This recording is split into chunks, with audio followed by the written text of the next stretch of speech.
ਬਲਾਲਗੰਜ ਦੀ Bilal market ਦੇ ਵਿੱਚ ਜੀ ਅੱਜ ਪੈਰਾ ਫੋਰਸ ਆ ਗਈ ਹੈ।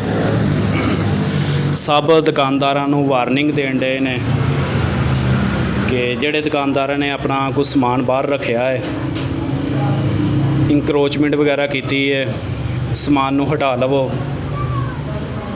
ਦੁਕਾਨਾਂ ਦੇ ਬਾਹਰ ਜਿਹੜੀਆਂ ਕੋਈ ਤਰਪਾਲਾਂ ਲਾਈਆਂ ਨੇ, ਜਿਹੜੇ ਦੁਕਾਨਦਾਰ ਬਾਹਰ ਕੋਈ ਸਮਾਨ ਟੰਗਦੇ ਨੇ ਜਾਂ ਬਾਹਰ ਕੋਈ ਫਟੇ ਰੱਖਦੇ ਨੇ, ਕਾਊਂਟਰ ਰੇਹੜੀਆਂ ਕਿਸੇ ਕਿਸਮ ਦੀ ਵੀ ਇੰਕਰੋਚਮੈਂਟ ਕਰਦੇ ਨੇ, ਉਹਨਾਂ ਨੂੰ ਵਾਰਨਿੰਗ ਦੇਣ ਜੀ। ਨਾਲ ਵੱਡੇ ਅਫਸਰ ਵੀ ਆਏ ਨੇ, ਮੈਡਮ ਵੀ ਆਈ ਹੈ। ਉਹ ਵੇਖੋ ਜੀ ਸਾਹਮਣੇ ਉਹ ਸਭ ਦੁਕਾਨਾਂ ਵਾਲਿਆਂ ਨੂੰ ਵੱਖਰੀ ਦੁਕਾਨ 'ਤੇ ਡੋਰ ਟੂ ਡੋਰ ਜਾ ਕੇ ਉਹ ਦੱਸਣ ਡਏ ਨੇ ਕਿ ਆਪਣਾ ਸਮਾਨ ਤੁਸੀਂ ਚੁੱਕ ਲਵੋ, ਇਸ ਤੋਂ ਬਾਅਦ ਅਸੀਂ ਕਾਰਵਾਈ ਕਰਾਂਗੇ। ਇਹ ਬਲਾਲਗੰਜ ਦੀ ਬਲਾਲ ਮਾਰਕੀਟ ਹੈ ਜੀ, ਦਾਤਾ ਦਰਬਾਰ ਦੀ ਬੈਕ ਸਾਈਡ 'ਤੇ ਵੇਖੋ ਜੀ ਕੋ ਸਰਜੈਂਟ ਖਲੋਤਾ ਮੋਟਰਸਾਈਕਲ 'ਤੇ। ਦੋਵਾਂ ਸਾਈਡਾਂ 'ਤੇ ਦੁਕਾਨਾਂ ਵਾਲਿਆਂ ਨੂੰ ਦੱਸਣ ਡਏ ਨੇ ਕਿ ਆਪਣਾ ਜਿਹੜਾ ਤੁਸੀਂ ਸਮਾਨ ਬਾਹਰ ਰੱਖਿਆ ਹੋਵੇ ਇਹਨੂੰ ਚੁੱਕ ਲਵੋ।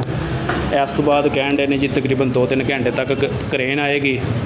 ਫਿਰ ਜਿਨ੍ਹਾਂ ਲੋਕਾਂ ਨੇ ਕਾਊਂਟਰ ਆਪਣੇ 'ਤੇ ਤਰਪਾਲਾਂ ਕੋਈ ਸਮਾਨ ਨਹੀਂ ਚੁੱਕਿਆ ਹੋਏਗਾ, ਤੋੜ ਭੰਨ ਕੇ ਇਹਦੇ ਨਾਲ ਗੱਡੀ ਆਏਗੀ, ਗੱਡੀ ਵਿੱਚ ਪਾਉਣਗੇ ਅਤੇ ਲੈ ਜਾਣਗੇ।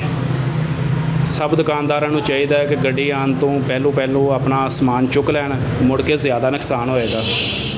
ਜਦੋਂ ਉਹ ਕਰੇਨ ਆ ਗਈ, ਕਰੇਨ ਨੇ ਹਰ ਚੀਜ਼ ਤੋੜ ਭੰਨ ਕੇ ਅਤੇ ਨੁਕਸਾਨ ਕਰ ਦੇਣਾ ਵੇ।